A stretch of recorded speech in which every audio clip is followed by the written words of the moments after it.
கணவன் மனைவிக்குள்ள சண்டை வர்றதுக்கு ரொம்ப முக்கியமான ஒரு 3 காரணம் நம்ம வந்து பார்க்க போறோம். அதாவது ஹஸ்பண்ட் ஒய்ஃப்க்குள்ள பெர்சனலா சண்டை வர்றது வேற. 3 பெர்சன் அதாவது நம்மள தவிர்த்து மத்த பெர்சனால வரக்கூடிய சண்டைகள். அதுக்கான முக்கியமான 3 காரணங்கள் நான் சொல்றேன். ஓகேங்களா? ஃபர்ஸ்ட் காரணம் என்ன அப்படின்னு பார்த்தீங்கன்னா, ஒய்ஃப். அதாவது ஒய்ஃப் வந்து பார்த்தீங்கன்னா, புகுந்த வீட்ல இருந்து பொறந்த வீட்டுக்கு, அதாவது அவங்க அம்மா வீட்டுக்கு போகும்போது, கம்முனு அங்க அமைதியா போனோமா, ஒரு 2 நாள் போனோமா, அமைதியா இருந்தோமா, வந்தோமான்னு இருக்கணும்.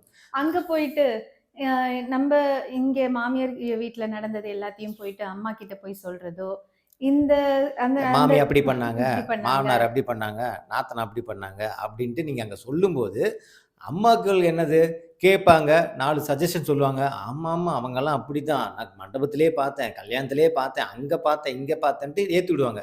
இன்னும் உங்க தலையில என்ன ஆயிடும்னா, ஏற்கனவே அவங்கள வந்து ஒரு தப்பா ப்ரொஜெக்ட் பண்ற ஒரு இது, இன்னும் அதிகமா போயிடும். திரும்ப நீங்க வீட்டுக்கு போம்போது என்ன ஆகும்? சண்டைகள் அதிகமாகும். ஸோ தயவு செஞ்சு பொண்ணுங்க அம்மா வீட்டுக்கு போகும்போது, புகுந்த வீட்டு நாயத்த தயவு செஞ்சு பேசாம இருந்தாலே, முக்காவாசி சண்டை வந்து முடிஞ்சிரும். இதான் ஃபர்ஸ்ட் காரணம்.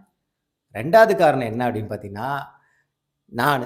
இப்ப எங்க வீட்ல எங்க அம்மா, அப்பா இருக்காங்கன்னா, எங்க அம்மாவோ, எங்க அப்பாவோ எங்க அப்பா கூட பண்ண மாட்டாங்க. எங்க அம்மா தான் சொல்றேன். ஏன்னா நெறைய வீட்ல அம்மாக்கள் தான். அப்பாக்கள் கூட அமைதியா இருப்பாங்க. மருமகள சும்மா நொய் நொய் நொய் நொயின்ட்டு ஏதாவது சொல்லிக்கிட்டே இருப்பாங்க. அது படத்துக்காக சொல்றாங்களா, சீரியல்ல பார்த்து சொல்றாங்களான்னு தெரியல. சொல்லிட்டே இருப்பாங்க. அப்ப அங்க வந்து மருமகளுக்கோ, மாமியாருக்கோ சண்டை நடந்துச்சுன்னா, பாரபட்சம் பார்க்காம யாரு பக்கம் தப்பு இருக்கோ, அவங்க பக்கம் நின்னு நியாயத்த பேசணும். அம்மா தானே பாவம், எங்க அம்மா, அம்மா, அம்மான்ட்டு அம்மா பக்கமே இருந்துறக்கூடாது. மருமக பக்கமும், அதாவது ஒய்ஃப் பக்கமும் நின்னு நியாயம் யார் பக்கம் இருக்கோ, அவங்க சைட்ல வந்து பேசணும். அப்படி பேசினாலே, பாதி சண்டைகள் இங்க வந்து பார்த்தோன்னா குறையறதுக்கான சான்ஸ் அதிகம். இது 2வது காரணம். 3வது காரணம் வந்து என்ன அப்படின்னு பார்த்தீங்கன்னா, 3வது காரணம் ஹஸ்பண்ட் ஒய்ஃப்க்குள்ள என்னதான் வந்து சண்டை வந்து பெரியவங்க மூலமா வந்தாலும், அதாவது "நீ எங்க அம்மா, அப்பாவ மதிச்சியா? நான் உங்க அம்மா, அப்பாவ மதிச்சேனா? நீங்க அவங்கள வாங்கன்னு சொன்னியா?" இது எல்லாமே ஓகே. ஒரு கட்டத்தில நம்ம வீட்டுக்குள்ள வரும்போது எப்படி செருப்ப கழட்டி வெளியில வச்சுட்டு வருவோமோ, அதே மாரி இந்த பிரச்சனைகள் எல்லாத்தையுமே வெளியில விட்டுட்டு நம்ம வீட்டுக்குள்ள வந்துரணும்.